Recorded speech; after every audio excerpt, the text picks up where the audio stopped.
За тэгэхээр өнөөдрийн буюу 3 дахь одоо энэ ярилцлагын маань зочноор өөрсдийн төлөө эмэгтэйчүүдийн агуулгын багийн гишүүн хатагтай гэрлээ мөн хүний эрхийн активист юм эмэгтэй оролцож байгаад одоо бас баяртай байна. Тэгээд бидний урилгыг хүлээж аваад энэ бүх ярилцлаганд орчоод баярлаа. За баярлалаа. Намайг бас урьж оролцуулж байгаад баярлалаа. Хөөрхөн зүрхнийхэндээ. За бид нар одоо сүүлийн үед ялангуяа хүний эрхийн одоо эрхийн нийгмийн байгууллагууд бол феминист гэдэг ойлголт үзэл хандлагыг бол нэлээх бид нар ярих болсон. Мөн одоо өөрсдийнхөө өдөр тутмынхаа үйл ажиллагаа үзүүлэх ч гэсэн яг энэ агуулга асуултаа одоо юу гэдгийг агуулгын хүрээнд бид нар бас авч хэрэгжүүлэх болсон тийм. Тэгэхээр эхний асуултаа ер нь феминист гэж юу юм бэ? Тэгээ феминист байна гэдэг нь яг одоо юугаараа өөрийн онцлог юм бэ? Юу яасан нөгөө энэ чинь феминист ярианы 3 дахь нь шүү дээ. Өмнөх хоёр дээр бас манай хоёр нэлээд тайлбарлсан байх шиг байсан. Тэгээд би болохоор өөрийнхөө юу тайлбарлана те. Юуны феминизм гэхээр чи яг үзэл хандлага байж байгаа шүү дээ. Ерөнхийдөө бол нийгмийн эдийн засаг улс төр төрийн хувьд бүх хүмүүс хүүсээсээ үл шалтгаалаад бүх хүмүүс одоо эрхтгч амьдрах тухай үзэл хандлагыг хэлээд байгаа тийм. Гэтэ одоо ерөнхийд нь ингээ онлын хувьд хэлэхээр ингээл амархан нэг өгүүлбэр юм шиг боловч одоо феминизмын маш олон жилийн тэгээд бүх ингээ дэлхийд даяар явж байгаа ийм юу н урсгал хөдөлгөөн тийм хөдөлгөөнүүдээс үүссэн ийм том дэлхийд даяар явж байгаа хөдөлгөөн явж байгаа давлага тий явж байгаа. Одоо бид нар болохоор чинь 4 дахь давлгааных үед амьдарч байгаа шүү дээ. Тэгээд илүү би болохоор зүгээр өөрөө л хувьдаа бодохдоо илүү сүүлийн үед мини феминизм гэх хүн болгон ерөнхийдөө одоо саяны хэлсэн тэр том алгаанд дор тэр үзэл санаанд дор тий ерөнхийдөө хүн болгон эрхтгч байх ёстой, эрхтгч амьдрах ёстой гэдэг үзэл санаанд дор өөрийнхөө феминизмыг ойлгоод өөрийнхөө амьдралдаа юм уу ажилдаа хэрэгжилж ингэж амьдарч ажиллаж байгаа юм байна. Тэгээд энийг болохоор мини феминизм гэж бас тайлбарладаг. Одоо илүү нөгөө юм олон ургалж үзэлтэй болж байгаа гэдэг шиг тийм. Хүний өөртөө ингэж баримталж амьдардаг тэр үзэл хандлага нь бас өөрөмшүүлсэн юм одоо authentic гэдэг тийм дахин давтагдчихгүй юм өвөрмөц бас байдлаар явж байгаа юм байна гэж би зүгээр сүүлийн үед бодоод байгаа. Тэгээд мини феминизм бол одоо бүх хүний хүүсээс нь үл хамааран эрхтгч амьдрах ёстой гэдэг тэр хүний эрхэд итгэхээс гадна хүнлэг байдал одоо юуны хүнийг хүн гэдгээр нь авч үзэх одоо хүний эрхэм чанарыг хүндэтгэх тэр нөгөө хүндээ хандахтаа илүү одоо хүн гэдэг талаас нь хандах гэдэг тэр хүнлэг талын феминизм бол мини феминизм гэж би бодоод байгаа. Яг зөвхөн хүүс биш те одоо хөгжлийн бэрхшээлтэй үндэсний зөөх шашин шүтлэг боловсрал амьдралын тэр нэг өсөж төрсөн орчин тэгэл дор хаяжд гэр хорооллоо байшин хорлог өдөө орндог хот үг гэх те тэгээд дээрэс нь бэлгийн цонх бэлгийн чиг баримж те тэр хүн болгоны их одоо ерөөсөө чиний хилээд байгаагаар ерөөсөө хэн байхаасаа үл шалтгаалаад хаана хизээ хэний хүүхэд болж төрснөөс үл шалтгаалаад гэдэг те дахин давтагдчихгүй нэг онцлог байгаа шүү дээ. За баярлалаа гэрлээ. Тэгэхээр бид нар өнөөдрийн сэдв бол мэдээж феминист байгууллагын соёл гэдэг тийм. Тэгэхээр ер нь сая хэллээ чи хувийн хувьд бол феминист байна гэдэг нь бол за нэг ийм ойлголт юм байна. Тэгэхээр байгууллага феминист байна гэхээр ер нь ямар ойлголтыг авч үзэж байгаа вэ? Юуны түрүүний тэр нөгөө хувь хүний хувьд феминист байх гэдэг дээр байгууллагын дээр одоо бас адилхан. Одоо ингээд өөрийгөө би феминист хүн гэдэг юм уу эсвэл манай байгууллага ийм байгууллага гэж тодорхойлцоод ингээд ийм одоо малгайтай байгаад ахаас илүү амьдралдаа хэрэгжүүлдэг байдлаар нь байх нь хамгийн чухал тий. Тэгэхээр одоо феминист байх хэрэг жишээлбэл одоо үзэл санаандаа үнэнч байх гэдэг чинь яг өдөр тутмынхаа үйлдэл тэрийгээ өөрөө ингэж хийдэг, хэрэгжүүлдэг, одоо хилдэгшээ байх тий. Тэрийг одоо ойлгож байгаа. Жишээлбэл одоо юун дээр байгууллага дээр гэхэд жишээлбэл юуны одоо хүний эрхэд ээлтэй байгууллага гэж өөрсдийгөө боддог мөртлөө асуудал тулгархад заавал ингээл нэг буруутныг хайгаад эсвэл ингээд ямар нэгэн асуудал тулгарсан байлаа гэхэд юунда уян хатан биш байдлаар асуудлаа шийддэг ч байх юм уу тийм байх юм бол одоо тэр өөрсдийгөө юу гэж тодорхойлж байгаа нь гос илүү тэр хүмүүсийн үйлдэлээс нь л харагдана л гэдэг утгатай гэхүү дээ. Феминист байгууллагын соёл гэхээр би бас бодоод юмнууд харж үзсэн. Ерөнхийдөө бол ажлын байгууллага биш ажлын байр тий байгууллага гэдэг нь өөрөө бас феминист асуудал юм байна. Феминист соёлын өмнө. Яагаад тэгэхээр одоо яг түрүүний юуны Андре хэлдгээр одоо хүн болгоо ингээл нэг төрлийн ингээд хэвэн цутгацсан юм шиг эрэгтэйчүүдийн цэнхэр харьцаг, эмэгтэйчүүдийн ягаан харьцаг хийсэн юм шиг. Яг адилхан хоёр төрлийн хүн нийгэмдэр байхгүй шүү дээ. Нийгэм гэдэг чинь маш баялаг ийм олон төрлийн хүн болгоо өөр ийм одоо орчинд тэр хүмүүсийг ингэж нэг газар ажлын байр гэдэг орчинд байлгаж ажилуулна гэдэг нь өөрөө феминист асуудал юм байна. Тэр нөгөө юуны олон янзт байдлыг агуулж байгаа орчин болохоор тий. Тэгэхээр феминист байгууллага гэдэг болохоор миний хаар хамгийн их түрүүний яг тэр хувь хүнийх одоо хувь хүмүүс нь тэр зарчмыг баримталдаг байхаас гадна байгууллагын үйл ажиллагаанд тэр байдал нь харагддаг тий одоо тэр хүнлэг олон янзт байдлыг хүнддэгдэг, хүний эрхийг хүнддэгдэг. Тэгээд хамгийн чухал бас нөгөө сексизм тий хүүсээр ялгарлан гадуурхах энэ байдлыг гаргадаггүй байх чи тийм үү. За яг сонсохоор ингээд нөгөө том сонсогдож байгаа. Гэхдээ одоо энгийнээр одоо сүүлийн үед бас яригадаад байгаа юуны ажлын байрны бэлгийн дарамтын эсрэг дүрмтэй байх. Юуны дотоод журам дотор нь одоо ийм гоё практикл те нэг нь өвдүүл яахан, ингүүл яахан, тэгүүл яахан гэдэг юмнууд нь байх. Эсвэл ингээд ерөнхий соёл гэж нэг юм байгаа шүү дээ. Заавал ингэж бичигдээгүй ч гэсэн одоо бичигдмэл бас тэр байгууллага дотор байдаг хим хэмжээ нь өөрөө одоо хайраархал гэдэг те юм юу нэ нэг статус юм уу албан тушаалаар заавал ингэж юу яасан дарангуйлсан байх насаар ч юм уу те биш байх ч гэдэг юм уу. Жишээлбэл одоо ковидын үед гэхэд чинь хүүхдтэй ажилтнуудаа тий ямар яг зохицуулалтаар ажиллуулах юм. Жишээ нь цалингийн заавал одоо баг юу гэдгийг бусад хүүхдгүй байгаа ажилтнуудаа бодвол илүү баг цаг зарцуулж байгаа байсан ч гэсэндээ одоо тэр цалингийн хувьд нь хасахгүй байх уу хасахгүй тий ямар нөхцөл байдлыг бас тий уян хатаа ажиллах уу гэж бас орхол ахalta. Түрүүний чиний хэлдэг нэг бодлого их чухал тий мэдээж аливаа асуудлыг гарахаас өмнө мэдээж бид нэ байгууллагын дүрм журам бодлого за тэгэл одоо юу гэдгийг хөдөлмөрийн гэрээндээ хүртэл одоо тусгасан байх нь илүү чухал байдаг. Тэгвгүйгээр яг хуу чиний хэлж байгаагаар нөгөө заавал дүрм журам баталгаажуулаагүй алтан биш ч гэсэндээ нэг юм цаанаасаа байгууллага өөрөө тий нэг юм соёлтой болцсон. За энэ байгууллага төрөхөөр угаасаа нэг юм байна. Ингэж харьцдаг ажилтнууд нэгдэг ингэдэг ч гэдэг юм ч гэсэндээ бас дүрм журамдаа бас төлөө оруулаад өгөхгүй нэг ч зүгээр санагддаг надаа. Зүгээр чам дээр чиний нэсэн дээр нэмээд хэлэхэд бол яа тэгэхээр одоо өнөөдрийн хоёулагийн сэдв бол зүгээр хоёулаа тий оюун дээр гэрлээ гэдэг хоёр хүн хоорондоо одоо яг энэ феминизмын энэ соёлын талаар байгууллагын соёлын талаар ярьж байгаа нэг юм яриа биш. Мэдээж нэг бусад байгууллагуудад ялангуяа магадгүй бидний одоо хүний эрхийн чиглэлээр ажиллаж байгаа байгууллагуудын тий одоо дөнгөж одоо бий болж байгаа ч гэдэг юм уу залуучуудын байгууллагуудын донд энэ соёл нь хэрэгтэй шүү гэдгийг соёлыг түгээн дэлгэрүүлэх бас юм үр өгөөчтэй учраас та бүхэн бас тий яг өөртөөхөө өдөр тутам байдаг яг танаа байгууллага чи яг өнөөдөр феминист байна уу хэрвээ феминист байгаа бол юунаас эхэлж байгаа гэдэг дээр бас бодож байгаа гэж бодож байна. За тэгэхээр сая хоёлаа ярьлаа штэ тий ер нь феминист байгууллага соёл бол наа захын эхлээд хүнээс нь шалтгааллах юм байна хүний дотоод тий магадгүй тэр байгууллага удирдлагаас ч гэдэг юм уу байгууллага тэр соёлыг бүрдүүлж байгаа байгууллагын тэр стратеги дүрм журам асын хараг бий болгож байгаа тэр удирдлагаас их шалтгааллах юм байна гэдэг түрүүн чи эхэлж ярьж байсан. Тэгэхээр танай байгууллагын талаар бас танилцъя тий.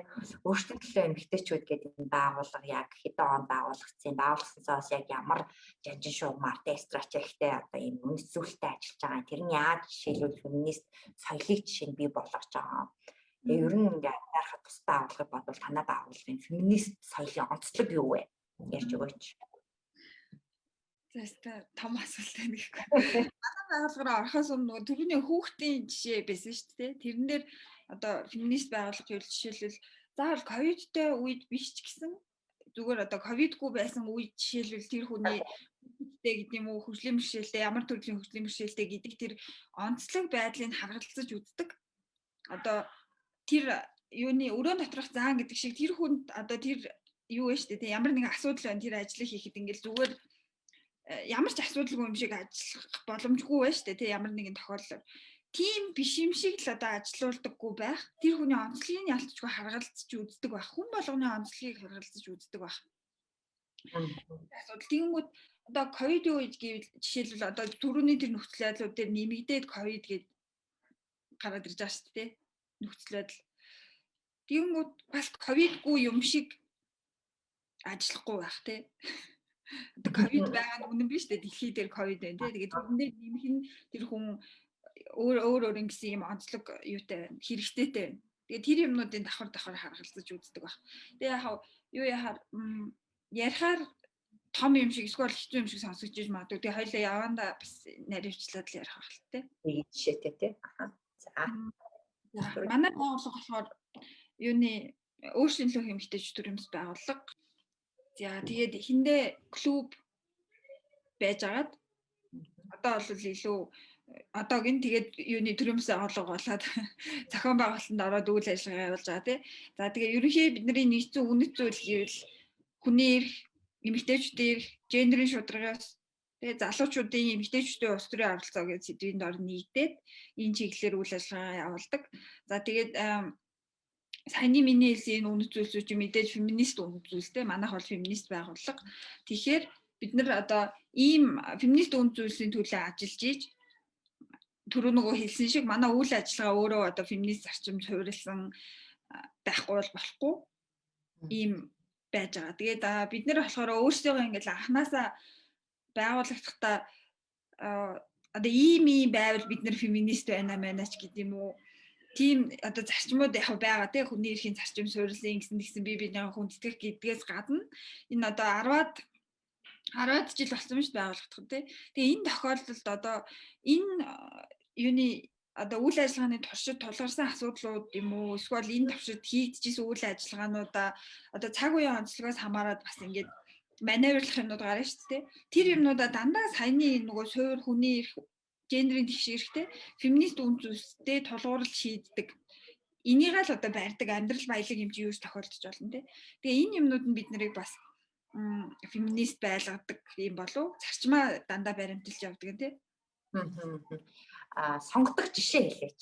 Яг манай байгууллага яг ийм асуудал дээр ийм феминист зарчмыг барьж ингэж ажилласан юм туршлага байна гэсэн.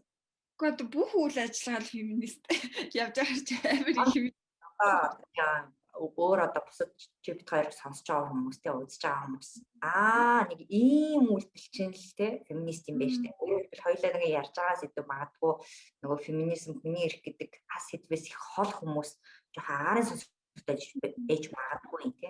Төрний нөгөө ковид гэж гэдэг хүүхдтэй хүмүүстэй зохицуулж байгаа зохицуулт адилхан. Юу яасан юм бэ? Байгууллагадад бид хэд өөрсдийн нөгөө байр тусдаа юм байр юутай түрээсэлж эхлэхэд хүүхдийн булан гэдэг булан байдаг гэсэн. Залуу эмэгтэйчүүд болохоор юу нэлх хүүхдүүдтэй шүү дээ дандаа бид нар чинь бага насны хүүхдүүд тий. Тэгээл хүүхдээ авчирч ажиллах үе гарна. Ажиллахгүй ч гэсэн зүгээр л ингээл клуб дээр яриад ярьж мараал суухад юутай хүүхдтэйгээ ирэх шаардлага гарна. Тэгэхэд ингээд хүүхэд байхгүй юм шиг бид нар ажиллаад иж болохгүй. Тэгээд ийм зүйлдэг пазл нөгөө ийм шалгууч байдаг шүү дээ. Ийм юм та тэгээд юутай тоглоомнуудтай тийм болонтой байдаг гэсэн. Тэрнээ гадна гэвэл манай байгууллага танаас ч гэсэн би бас адилхан байх гэж бодож байна. Юуны сарын тэмдгийн одоо өвдөл сарын тэмдгийн юу гэдэг чи одоо жинхнээс эмэгтэй хүн болгон цар тутам тулгарч байгаа тий. Одоо өсвөр наснд 12 наснаас эхэлж ирлээ гэхэд хүн зөв шиг хүртэл дунджаар эмэгтэй хүний амьдрал 480 удаа тохиолдож байгаа юм. Жилд 12 удаа тий сар. Тэгээ дундуурных нь одоо жирэмсэн болох 1-2 жилийг хаслаа гэхэд дунджаар 480 удаа байхгүй. Тэгэхээр эн чинь бас жинхнээсээ бидний амьдралд байгаа юм. Тэгэхээр эмэгтэйчүүдийн эрхийн байгууллага, феминист байгууллага байж бас байхгүй юм шиг бас ажиллахгүй байх нь шүү дээ. Тэгээд биений юмны өвдөлт байх уу одоо тийм юуны зүгээр асуудалгүй ирдэг хүмүүс хавар шүү дээ. Тэгэхээр тэр үедээ ингээд нээлттэй ярилцаад гэрээсээ ажиллах ч юм уу одоо ковидын өмнөөс үе байвал гэрээсээ ажиллах ч юм уу эсвэл бүр бүтэн өдрийн бүр ингээд юуны ажлын хөдөлмөрийн чадваргүй ч болсон бас үе байдсан шүү дээ. Тэ ямар ч хөдөлмөр чадварлага гэдэг. Тэр үедээ байвал тэгээд өдрийн чөлөөч үйт юм те. Тийм. Чамаасаа яриа байж байгаа би бодлоо л та. Манай байгууллага дээр нөгөө сарын тэмдэгний нөгөө ариун цэврийн хэрэглэл өдөр тутам ариун цэврийн хэрэглэл дээр банк байж байдаг. Манай ажилтнууд бараг 100% ажлын албал эмэгтэйчүүд учраас байдаг. Тэгээ түрүү нөгөө бүлгэж хэлсэн шүү дээ. Бид нар нөгөө хямралын үеийн ажилтнууд гэж ярьдаг байхгүй юу өөрсдөө. Нөгөө фронт лайн тий ажилтдаг үйлчлэгээ үзүүлж байгаа яг бэлэн хүчирхийллийн огт даван туулагчтай ажиллаж байгаа учраас нөгөө ажлаас хашрах за тэгээ дам одоо тий травма сэтгцийн гэмтэл авах их мэдчлэн ийм нөхцөл боломжууд бас боломжтой яг энэ үйл ажиллагааг хийгээ явж байгаа. Тэгэхээр нөгөө ихэвчлэн залуу эмэгтэйчүүд бас байдаг учраас бид нар 2 удаа ажлаас одоо 2 өдрийн дэжүүл авах юм боломжийг хөтөлмөрийн гэрээнээр жишээлбэл бид нэр хийж өгсөн. Тэгээ тэр нь нөгөө me time буюу self care яг нөгөө өөртөө цаг зуулгах ийм боломжийг бас олгож өгдөг. Магадгүй бүтэн нэг өдрөө бараг унтаад ч өнгөрөх ч гэдэг юм уу. Тэгээ бүтэн нэг өдөр ном уншаад гэтээ цаахан хоол хийгээд ч гэдэг юм уу. Хүүхдтэйгээ байгаад ч гэдэг юм уу. Үгүй бол болзоонд явах ч гэдэг юм уу. Яг өөртөндөө зарцуулах юм өдрийг бас хөтөлмөрийн гэрээндээ бүр тусгаж өгсөн. Гэтэ манайх одоохондоо бас аваагүй л байна. Тэгээд нөгөө ажилдаа их дуртай хайртай хүмүүс бололтой гэж бас харж илаа. Тэгэхээр нөгөө ийм жижигхэн зүйлээс ахуулаад тий одоо жишээл хүүхдийн болон гээд хүн сонсоход бол за угаасаа байгуулга болгонд байдаг штэ гэх тий. Гэтэл нөгөө чиний яриад байгаа яг нөгөө ихэнх залуу эмэгтэйчүүд залуу гэхгүйгээр ер нь эмэгтэйчүүд бадсны хүүхдээ гэртээ харж одоо тий гэртээ харж сууна гэдэг. Тэр чимээдээ суухгүй штэ маш олон үн төлбөр ажлыг хийж байгаа тий өдөр шөнө бүгд маш их ядарч байгаа. Гэтэл тэр ажлыг хийснээрээ илүү нөгөө нийгмийн тий өөртөө нийгмийн оролцоогоо одоо жишээл багасгах магадгүй нөгөө ажлын хамт олонны найс нөхдийн ингээл энэ нийгмийн харилцаа суурийг нэлээх тусгаарлаж байгааг харагдаад идэв. Тэгээ би нэг найзаасаа сонсчихсан байхгүй юу.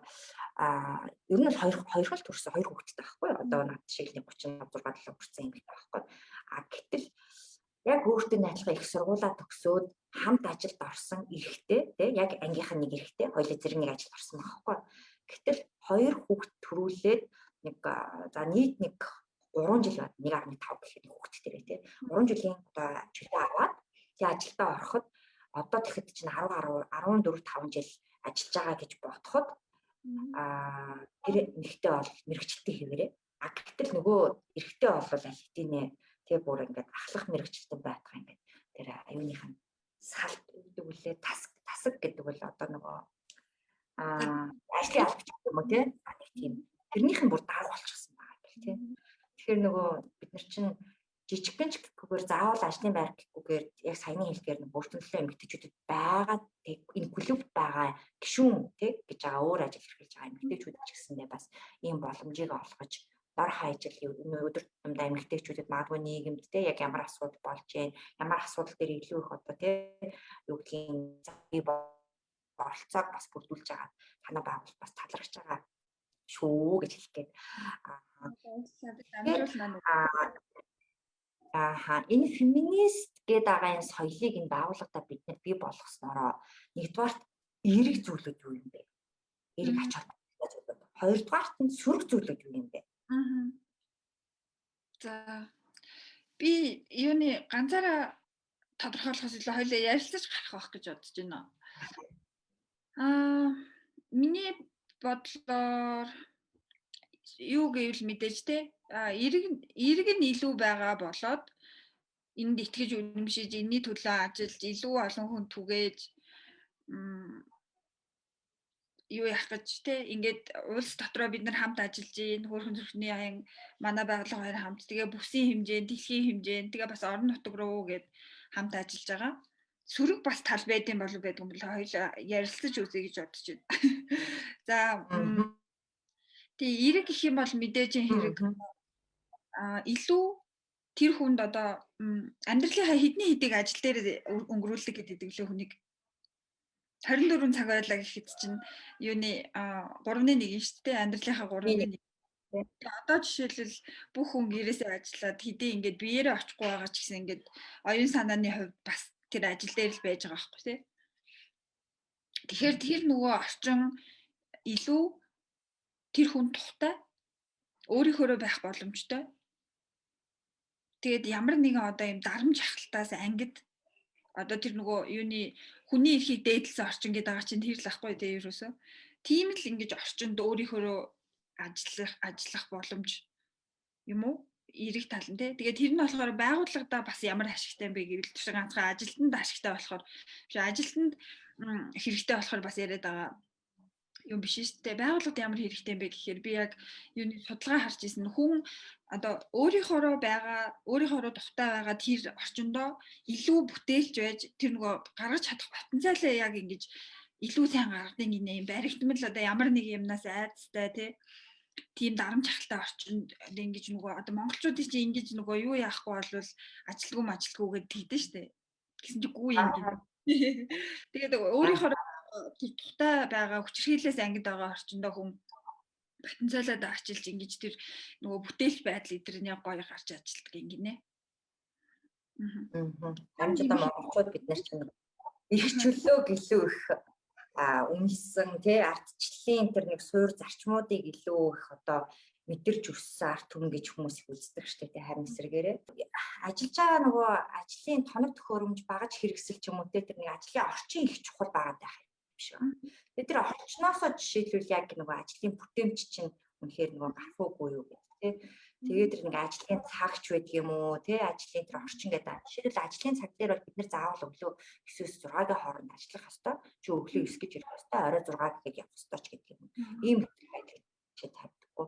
Дахиад нөгөө хүний магадгүй эрүүл мэндтэй холбоотой гэр бүлийн бас нэг тий гишүүдийн бас нэг юу гэдгийг цаанаа амьдралын ар гэрийн асуудлаасаа болоод ч гэдэг юм уу. Үгүй бол гэр нь ажлаас жоохон хол байх юм бол тэнд чинь манай Улаанбаатар хотод ямар их төвчрөл байдаг үлээ тий. Жишээлбэл ингээд 4-5 буудлын хот хүртэл ямар байдаг үлээ. Тэгэхээр энэ болгон дээр нэг уян хатан байдлаар зохицуулт өгчих юм бол юу гэдгийг нөгөө эрхчлөлөөтэй яг нөгөө өөрийнхоороо тэр нэг ажиллах гээд байгаа тэр потенциалаач гэдэг юм ажиллах гээд байгаа тэр нэг эрхчлөлөө оюун санааны хувьд бас ингээд бүрэн дүрм бас ажиллах боломж байдаг юм шиг санагддаг юм аа. Тэрнээс биш одоо нэг юм диктатурны дээрээс нь тэ жишээлбэл тех ёстой ингэх ёстой энийг жишээлбэл одоо ингэж хийх юм бол чи ийм байх ёстой гэдэг юм шаардлага тавих юм бол бас ингээд нэг юм тухайн байгууллага хамт олонны уур амьсгал гэд бас нэг нөлөөлт юм шиг байна. Тэгээд хамт олонны уур амьсгал их чухал тийм энэ дээрээс ингээд болоод байна. Тийм шүү дээ. Хүний нөгөө юуны одоо орчин ажиллаж гин үү амьдарч гин орчин чинь яг физикал төрөний нөгөө компьютер юу гэдэргээд ийм биетэй энэ орчин бидний яг харагдаж байгаа тийм биеэр оршиж байгаа орчноос гадна сэтгэл зүйн орчин гэж байгаа шүү дээ. Тэр хамт олонны уур амьсгал гэж хэлээд идэг. Тэр яалтчгүй чухалтай төрөний хоёлаа ярьжсэн. Тэгээд тэр нь болохоор бидний нэрээ нөгөө офисоос амар удаан ажиллааг болохоор мартсан байсан. Зүгээр яасан чинь яг нөгөө төрөний бас юутай хэлдгээр уян хатан юунд ч ингээл пад гээл заавал ийм байх хэрэгтэй гэдэг хатуу юм байхгүй тий. Тэгэхээр чин тэр тухайн үед одоо мөрдөж ажилламаар байгаа шин төрлийн гоё соёл суралцсан бол хэдүүлээ ингүүл зүгээр юм бэ нэрээ тэгвэл наатах чи ингээд үзье л да гэж шууд ингээд аваад хэрэгэлдэг ч байд юм уу тий. Тэгээд юу яадаг гэсэн юм бэ бид нар бас нөгөө өглөө 8-аас 4 хүртэл байсан баха манай ажлын цаг. Тэгээд тэрнээс 10-аас 12-ийн хооронд жишээлбэл заавал ингэж нөгөө биетээрээ бүгдээрээ байх хэрэгтэй хамт 2 цаг. Тэгээд нөгөө хурал юмнууд байвал хийгээд бусад үед нь биеэрээ байхгүй гэрээсээ ажиллаж болно. Тэгээд заавал тэдэн цагаас ир гэсэн юм байхгүй. Тэгээд тэр нэг хамт байх хэрэгтэй үедээ хамт байгаа л ажил хийгдчихвэл тэгээд өөрөө яваад ажиллаад ээж болно гэдэг байсан. Тэгээд хамгийн надад бол аюуны ажиллахад амар байдаг тэр юу бол бидний одоо тэр мөрдөж ажилладаг зарчим тэр уян хатан байдал юм да тий. Одоо тийч чинь бүх юм дээр л гэсэн үг шүү дээ. Шинэ юм авч хэрэгжүүлэхэд тий. Шинэ одоо санаа нэвтрүүлэхээс гадна одоо түрүүн хоёлаа жишээл ингээл асуултаа мартчихлаа ярианы үед гэлэнгүүт яана гэл тий. Өстой ямар муухай юм бэ асуултаа мартдаг ста муу юм аа гэл заавал ийм юм байхгүй. Алдаа юм уу эсвэл ямар нэг юм доголдол гарлаа гэхэд хэний буруу юм бэ гэж хайхаас илүү одоо хэдүүлээ яах вэ? Бүх юм олон талтай шүү дээ. Заавал нэг тэр газар ч одоо нэг хүний үйлдэлээс гадна тэр орчин дотор тэр орчинд байгаа бүх хүмүүсийн хувь нэмэр бүх хүмүүсийн л тусгал шүү дээ тэр орчин бол тий. Тэгэл алдаан ч байсан амжилтан ч байсан дундих. Тэгээд юуны иргэний нийгмийн зарчим байгаа шүү дээ. Хэвтэ манлайлалын зарчим гэдэг. Яг гоо илүү баримталж ажиллана. Тэгээд ингээл юуны ялангуяа тийм одоо алдаа гарахад пип хаа гэд хиний буруу вэ гэд тэр хүнээ шийтгэхэд суухаас илүү эндээ суралцаа дараа нь бид нар юу хийж болох вэ гэж ханддаг тэр уян хатан байдал их зүгээр санагддаг гэсэн. Байсан. Одоо ингээд юуны физикли биш ч гэсэн онлайнаар хамтлаа байгаа юм чинь. Яг нөгөө асуулт маань нөгөө феминист соёлтой байсны давуу тал юу вэ гэх тээ. Тэгээ би энэ дээр нэг жишээ хэлмээр санагдаад нөгөө феминист байх чинь түрүүн хэлжсэн шүү дээ. Ер нь бол хүчирхийлээс ангид. Хүнийг одоо хүн гэж хүндлэх тээ хүчирхийлгүйгээр юм орчин бүрдүүлэх бас нэг юм үнд цэцүүл явж байна тээ феминист соёл дотор. Тэгээ манай байгууллагад нөгөө хүүхд хамгааллын бодлого гэж байдаг. Бид нар өөрсдөө бас хүүхд хамгааллын үйлчилгээ үзүүлдэг учраас зайлшгүй бодлого байх хэрэгтэй бай тээ. Гэтэл энэ бодлогыг бид нэр хэрэгжүүлэхдээ нэ баталж одоо хоорондоо ярилцаж одоо хэрэгжүүлэхдээ ерөөсөл 24/7 буюу одоо 7 хоногийн 24 цаг те баг ингээд зүүдэндээ унтчих байхдаа хүртэл усанд орж байхдаа хүртэл хоолоо идчих байхдаа хүртэл те ажил дээр наашаа ингээд гудамжинд ажил руугаа явж байхдаа хүртэл ч гэдэг юм. Ерөөсө 24 цагийн туршид би маа дээр ирсэн өөрчлөлөгч хүүхдтэй би зүг бас харьцахгүй бай тээ. Тэр хүүхдийг одоо ямар ч тохиолдолд хүн мэдэх одоо ямар ч хүн шиг насан туршгүй гэлэхгүйгээр хүндлэн тэрэг тээ. Тэр хүүхд яг энтэй адилхан гэртээ очиод жишээл өөрийнхөө хүүхдийг зүг бас харьцаад байвал эн чинь бас нөгөө бодлого биш болчиход байдаг тээ. Тэгэхээр нөгөө феминист байгууллагын соёлын давхар өөрийнхөө байгууллагын гишүүд болон ажилтнууд ч гэдэг юм нөгөө хамтрагч талуудыгаа давхар бас нөгөө энэ феминист арга зүйтэй хандлагатай ч гэдэг болоход бас их том ач холбогдолтой юм байна да гэж сайн бодож илаа. Харин юуны do no harm гэдэг юуны зарчим те танаа харин юугаа яг ингэж нөгөө одоо яриад явж байгаа бидний одоо ялангуяа ажиллаж байгаа салбар чинь одоо peer par гэл тэ хийждэг зарим нөгөө одоо ажил салбаруудаас өөр шүү дээ тий. Нийгэмд юуны үзэл санааны хандлагын өөрчлөлт авчрах ажил чинь. Тэгэхээр энэ нөгөө яг ярьж байгаа энэ юмаа өөрөө амьдралдаа хэрэгжүүлэх өөрөөрөө үлгэрлэх тэгээ байгууллага өөрөөрөө бас үлгэрлэх чухал гэж боддог. Тэгээд нэг олон улсын хурал дээр ингэж асуужсэн юм. Одоо өөрийн чинь танаа байгууллагын хувьд танаа байгууллагын төсөөлдөг дундын феминист ертөнц feminist world гэж хэлээ да. Чиний ямар вэ? Танах ямар байдаг вэ танаа байгууллага дээр гэж асуужсэн. Тэр шиг тэ одоо яг өөрсдийнхөө зорж ажиллаж байгаа тэр одоо нийгмийг Монголын нийгэм бид нар ямар одоо зарчим тэ ямар орчин сэтгэл санааны болон бие махбодын хувьд оршдог тэр хүчирхийллээс ангид сексизм тэг хөөсөр ялгарлах үзлээс ангид тэр орчны төлөө бид нар ажиллаж байгаа. Энэ байгууллага дээрээ яг л тэр одоо зорж байгаа орчноо яг өнөөдөр авчирж ажилдаг тий. Яг өнөөдөр л тийм дотор амьдардаг тэр байгууллага дээрээ дундаа тэрийг чухал гэж боддог. Тэгээд тэр юу биш амархан бас биш тий. Одоо ингээ хоёлаа яриад янгут чинь ингээд болтон анханасаа амархан байсан юм шиг тий. Амархан бас биш. Яг гэвэл эн чинь нөгөө байгууллагаас гараад тэр байшин тэр өрөөнөөс гараад нөгөө орчин байж байгаа шүү дээ. Ахаал нөгөө нэг дээшлүүлмээр ингээл зүгээр шүргээд гарангууд хүүшээ яасан ийсэн ингээл нэг жоохон юмны төрлөө шууд ингээл аашлал яаж байгаа. Хүчирхийллийн соёл өөрөө тийм бат бэх байгаа тий. Тэр хүнээс бас өөрөөс нь болоогүй тэр юу үйлдэлийг юм уу хандлагыг гаргаж байгаа. Тэнгүүд хүчирхийллийн соёл өөрөө ийм хүчтэй бат бэх суурьтай байсаар байх үед бид нар ялангуяа энэ нөгөө талын балансыг бариад энэ жижигхэн ч гэсэн тэрийгэ бариад тэрэндээ ихтгэл үнэмшилтэй хийвэр байсаар байх нь чухал гэж боддог. Яг гоо. Бид нар чинь нөгөө цөөх тий яг феминист үзэл баримтлал зарчимтай үе зүрхтэй иргэн хувь хүн байгууллага бол маш цөөх. Тэгэхээр сул тал нь юу юм бэ? Бидний энэ одоо цөөх байгаа тий яаж одоо олоолаа болох уу гэж явж ийцэн л ерөн сул тал нь юу вэ? Харин тийм сул тал гэж батсан юу юм бол чиний хараа юу вэ? Надад бодоод болохоор нэг ганцаа сул тал байна. Мэдээж нөгөө давуу тал ихтэй учраас хувь хүндэн ч тэр байгууллагууд чинь тэр Тэгээ тэр хувь хүнийхэн цаана ажиллаж байгаа хүрээлэл, найз нөхөд, нийгэмдээ өөрийгөө илэрхийлж байгаа тэр юу гэдэг юм бүхий л орчинд чухал, маш их чухал байгаа тийм ажил хөдөлтэй. А тэгээ сул талыг нь бодоодсэн чинь ганц юм уу да. Түрүүн би нөгөө цөөх гэж ярьлаа шүү дээ. Биднийг их цөөх буюу одоо нөгөө эвтэй тулаа үтцсэн. Одоо эвтэй тулаа шиг ер нь хардаг нэг тийм олонх байгаад байдаг нийгэмдэр. Юуны төлөө ингэж яваад байгаа, юуны төлөө ажиллаад байгаа, арт чин хэн байгаа, тий ямар гэж одоо баг барууны Америкийн тий энэ соёлыг нэвтрүүлчихэд яваад байгаа. Ингэснээрээ сүү урт тий одоо ямар ашигтай юм. Ингээд ойлгохгүй байгаа нийгэм олонх байгаа сул тал юм уу гэж би боддоо шүү. Чи юу гэж бодож байна?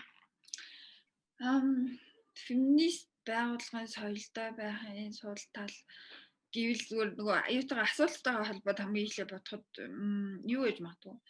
Ихэнх байгууллагууд бусад байгууллагууд тий одоо уян хатан цагаар ажилладаг ч юм уу эсвэл хаярахгүй тийм соёлгүй эсвэл ажлын байрны бэлгийн дарамтын дүрмгүй хөдөлмөрийн дотоод журам хөдөлмөрийн гэрээгээ биелүүлдэггүй ч юм уу тий байгаа үед цөөнх байгаа үед тэр нөгөө нэг юуны соёл ойлголцох гэж цаг алддаг ч юм уу байж магадгүй. Тэр нь сул тал гэж магадгүй.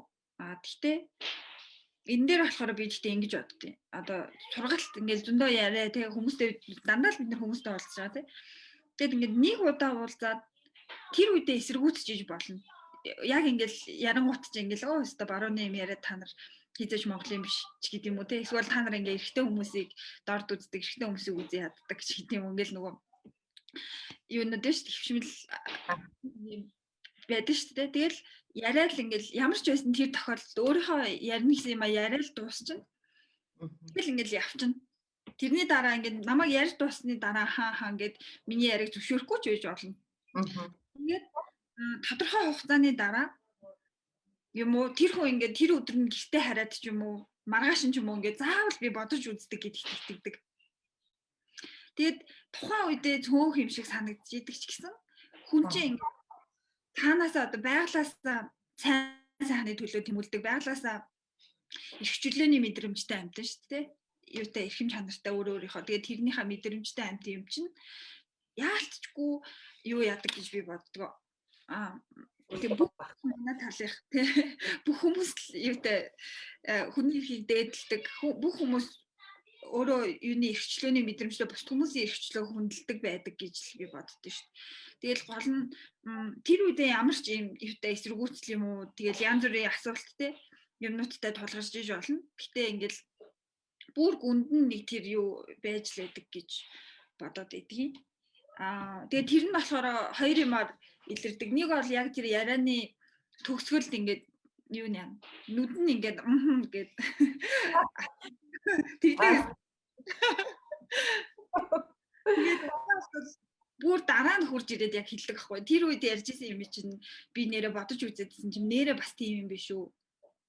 Нэрээ бас монголчууд маань угаасаа л юуны биенийхээ гой хүнээ хүнддэгдэг те хүн шиг хүн байх, хүн шиг амьдрах гэдэг чинь нэрээ л бас Монголын юу байсан бэ шүү.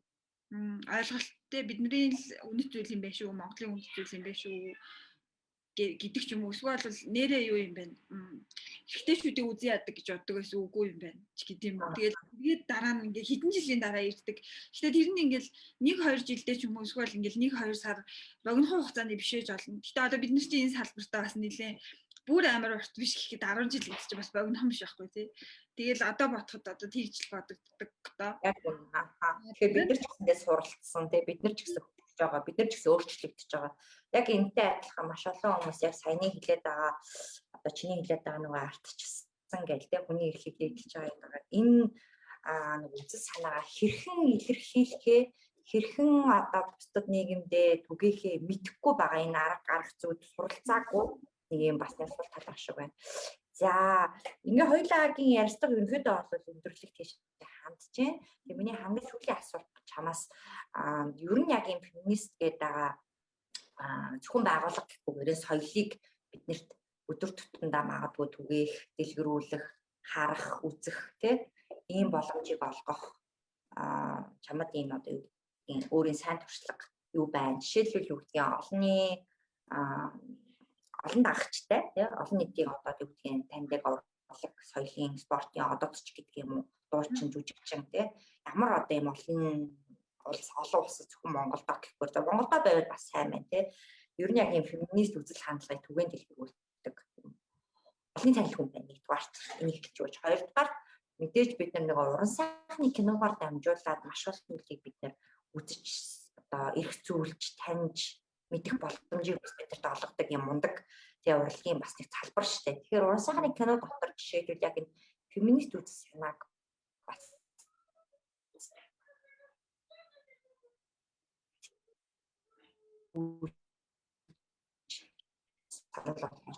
гадны гадаадын тий Монголч гэж бол юун дээр нөгөө олны дагагчтай хүмүүс гэдэг дээр юу яасан ш нөгөө Z generation гэж одоо яриад байгаа шүү дээ. Тэгээ би нөгөө яг энэ асуудлыг та хэдэд дагдаг феминист гоё олон дагагчтай хүмүүс байна уу гэдэг чийсэн чи манай анууд хийжсэн аахгүй. Юуны одооны энэ залуучууд ч зүгээр л анханасаа феминист байгаад байгаа юм шүү. Ерөөсөө сурахгүй гэд тийжсэн. Тэгээ тэнгууд нэрээ бас Z generation-ийнхэн те шинэ үеийн залуучууд яалтчгүй бас тийж санагдаад нөгөө хүмүүсийн олон янз байдалтай тухтай өөрөө мэдгүй өөрөө тэр одоо тэрийг тэрэнд те хүлээн зөвшөөрдөггүй эсвэл өөрөө өмнө хизээж харж байгаагүй гэдг нь байж болохгүй юм гэж боддоггүй хүмүүс байгаа байхгүй. Нээлттэй сэтгэлгээтэй те тийм санагдаж байгаа шинэ үеийнхэн. Тэгэхээр шинэ үеийн залуучууд ер нь надад нэг гоё харахад юу санагддаг шүү дээ. Би хүндэлдэг залуучууд нэрэл гоё ингээд бас хүндэлдэг те эмэгтэй хүнийг юу яа хүүсээр ялгуулж үздэггүй ч гэдэм үү ийм санагддаг. Одоо яг залуучууд гэдэг чинь эрэгтэйчүүд нь Z generation ялангуяа те охтууд нь гоё өөртөө ихтэйч гэдэг юм уу арай илүү манай үеийнхэнтэй харьцуулахад тэгээд олонний танил хүмүүс гэвэл юуны байгууллага гэхээр чинь юу шүү дээ Monfemnet тэгээд танах манах 3-ын пэйж Facebook пэйж тэгээ Instagram mig нэрлэх юм байгууллагаар Монголын олонний танил хүмүүс гэвэл дуучин Маргалжонгоогийн би юу Facebook пэйжийг дагдаг уншдаг байна. Тэгээд дуучин Сэлмүү байна бас юуны Instagram Facebook хоёртоо бас идэвхтэй шүү дээ. Тэгээд нөгөө бюро тий хад гэрэл шүү дээ. Бас би бас дагдаг харах туфтаа байна. Тэгээд юу гэвэл подкаст бол танаахаас гаргадаг подкаст ийг сонсдог феминисттэй. Одоо юуны бас нэг хувьдаа баримтлагдаг одоо юуны феминизмын нэг зарчим чинь тэрстэй. Одоо хувийн гэдэг юм чинь улс төрийн хувийн амьдрал чинь улс төр шүү дээ гэдэг personal is political гэдэг дээ шүү дээ. Тэгэхээр ингээд эмэгтэй хүний хувийн амьдрал тохиолдож байгаа юмыг тэгэл өмнөх бүх үеийн эмэгтэйчүүд даваад гарсан юуны бусад эмэгтэйчүүд дуугаалгах чи ягаад наадах чи асуудал байгаа ингээд эмэгтэйчүүдийн эрхийн зөрчлийг тэр юун дээр хөрсөн дээр нь булдаггүй ингэж одоо raise хийж те асуудал олгож харж энэ эмэгтэйчүүдийн эрхийн зөрчлийг шийдвэрлэхийн төлөө ингэж юу яадаг ажилдаг байхын тулд эхлээд тэр одоо зөрчлийг тэр хувийн амьдралдаа тохиолж байгаа асуудлыг гаргаж ирж ярихт нь дардаггүй л хас эхлэнэ гэж бодоод байгаа байхгүй юу. Тэр үйл яхах хүчээр хийлгдэг шиг те. Тэгэхээр одоо тэнгууд одоо танаа подкаст болохоор тэр байдлыг хувийн амьдрал тохиолж байгаа тэр жижиг сажиг ингэж хардаг ярьдаггүй тэр байдлыг ингэж эвддэг нөгөө англиар break the silence гэж хэлээд байдаг мөртлөө яг яахарч анир чимээгүйг л эвдэх асуудал байгаа шүү дээ. Юусе ярьдаггүй тэр байдлыг ингэж цөмөлж ярьж эхлэх тэр соёлыг гоё эхлүүлж байгаа подкаст гэж боддог. Тэгээ дээрэс нь бас манай зоолоотой хамт подкаст юуны гоё номнууд феминист номнууд яриад яаж байгаа подкаст байна. Тэгээд бас өчигдөр би шинээр дагсан Жизель гээд охин байт юм лээ Instagram дээр. Монгол охин. За. Жизелийн Instagram бас гоё юм лээ. Тийм байна. Кино гэвэл юуны Монгол хэсгээр гарч ирсэн шивгчний хүчил. Тэ Handmaid's Tale. Тэгээд Miss Hammurabi гэдэг нөгөө юуны солонгос юунд ч гоё штэ гоё болсон бүр олон ангитай 16 ангитай үү 13 ангитай лөө Miss Hammurabi гэдэг юм феминист эмэгтэй шүүгч залуухан 30-аад настай тийм шүүгчийн тухай олон кино байхгүй. Тэр байна. Дээрэс нь болохоор sex education бас юу яасан шүү дээ. Хүмүүс бас нийлээ мэддэг Netflix дээр байдаг. Sex education гурав эдний нэрлэх юм байна. За тэгээ өөр зөндөл юунууд байдаг, кинонууд байдаг. Go дээр бас нөгөө юуны Мартин Ам зориулаад юуны эмэгтэйчүүдийн эрхийн тухай кинонууд эдэргээд листүүд бас Монгол дээр юмнууд гарсан байсан. Тэр мөрийн доторх юунууд бас бүгдээрээ л орно дөө. За ингээд баярлаа гэрлээ. Энэ сэдв баг анх удаага чи бодохоор ярьсан баха. Тэг феминист агуулгын соёлын асуудал гэдэг. Тэгэхээр нөгөө цаашаад мэдээж нөгөө энэ бичлэгийн хугацаа маш их богинохон учраас зөвхөн эхний одоо тэг илээл өнгөрлөө нийтлэх хэсэг нь. Тэг цаашдаа бас нэлээд төвийн дэлгэрүүлж нэлээд гүнзгийрүүлж бас ярих бах. Тэг ярих боломж бас олдох бах гэж бол найдаж байна. Тэгээд бидний урилгыг хүлээж авч агент сэдвэр нээлттэй чөлөөтэй өөрийнхөө болон байгууллагын туршлага түүхийг бас хуваалцсанд маш их баярлалаа. За тэгээд та бүхэн ч гэсэндээ бит хоёр өнөөдөр ярьсан сэдвийн одоо энэ агуулгаас жижигэн ч гэсэндээ тийм энэ зүйлийг өөрийнхөө болон бусад одоо байгууллагын өдөр тутмын үйл ажиллагаан дээр оруулж ирснээр ядчил тийм нөгөө нэг ажлын байрлал бэлгийн дарга хүүхд хамгааллын бодлого гэх тийм эдгээр бодлогоодыг жишээлбэл байгууллага дээр одоо бий болгосноор энэ бол бас нэг феминист байгууллагын соёлыг жишээлбэл түгээнлэх юм байна шүү. Тэгээ феминизм гэдэг бол зөвхөн эмэгтэйчүүдийн эрхийн асуудлын төлөө биш шүү. Энэ бол түрүүн хэлсэнтэй гэрлээ.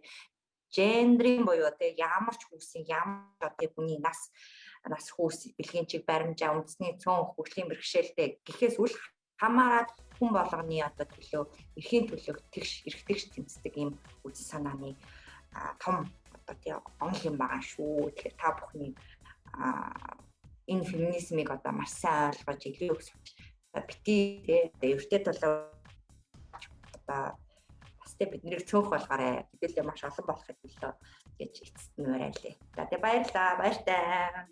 Баяртай. Ярилцлага сайхан байлаа. За баярлалаа.